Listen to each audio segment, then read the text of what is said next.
इधर बिहार में चुनाव का माहौल है और बयानबाजी का दौर भी शुरू हो चुका है, लेकिन बिहार के मुख्यमंत्री एक बार फिर से अपनों के ही निशाने पर हैं। रिपोर्ट देखिए। साल के आखिर में बिहार में चुनाव होने हैं, जिसके लिए अभी से बिसातें बिछनी शुरू हो गई हैं।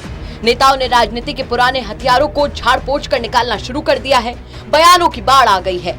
हर तरफ से बयानों के तीर छोड़े जा रहे हैं, जिनमें ज्यादातर बिहार के मुख्यमंत्री नीतीश कुमार को निशाना बनाया जा रहा है। दिलचस्प ये है कि नीतीश कुमार एक बार फिर से अपनों के ही निशाने पर हैं। साल 2019 में आई बाढ़ को लेकर केंद्रीय मंत्री गिरिराज सिंह नीतीश सरकार पर निशाना साध रहे थे और बाद में बीजेपी के केंद्रीय नेतृत्व के समझाने पर गिरिराज के नीतीश पर हमले कम हो गए। लेकिन इस बार वार एनडीए की घटक लोक जनशक्ति पार्टी यानी एलजेपी की तरफ से हुआ है। दरअसल जीतन राम मांझी के एनडीए में शामिल होने से सवाल खड़ा हो गया है कि गठबंधन में दलितों का बड़ा नेता कौन है।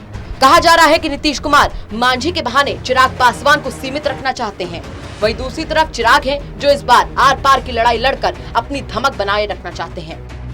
एक जेडीयू नेता के मुताबिक जीतन राम मांझी के आने से चिराग पासवान की बौखलाहट बढ़ गई है, क्योंकि उनके पिता की पैठ सिर्फ पासवान जाति के बीच है, जबकि जीतन राम मांझी दलित समुदाय के नेता हैं। पिछली बार भी लोक जनशक्ति पार्टी बीजेपी के साथ थी, इसके बावजूद उन्हें 2 सीटें ही मिल पाई थी।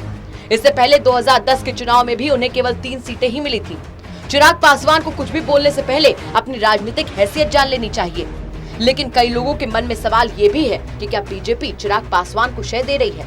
इसका जवाब फिलहाल जेडीयू के किसी नेता के पास नहीं है, या हो सकता है कि जवाब हो, लेकिन इसे सार्वजनिक नहीं करना चाहते। हालांकि चर्चा ये भी है कि बीजेपी चाहती है कि एलजेपी गठबंधन से अलग होकर चुनाव लड़े। इसी वजह से चिराग जेडीयू के खिलाफ प्रत्याशी उतारने की तैयारी में है। एलजेपी अगर जेडीयू की सीट कम करने में कामयाब रही तो गठबंधन में बीजेपी का कद बढ़ जाएगा। लेकिन ये सभी अभी महज कयास हैं। तस्वीर आने वाले कुछ दिनों में साफ होगी। बता दें कि सोमवार को एलजेपी के राष्ट्रीय अध्यक्ष चिराग पासवान के आवास पर बिहार संसदीय बोर्ड की बैठक हुई। इस बैठक में बिहार संसदीय बोर्ड के सदस्यों के साथ राष्ट्रीय अध्यक्ष चिराग पासवान भी मौजूद थे और बैठक में तय हुआ कि बोर्ड 143 विधानसभा सीटों के प्रत्याशियों की सूची बनाकर जल्द ही केंद्रीय संसदीय बोर्ड को सौंपेगा।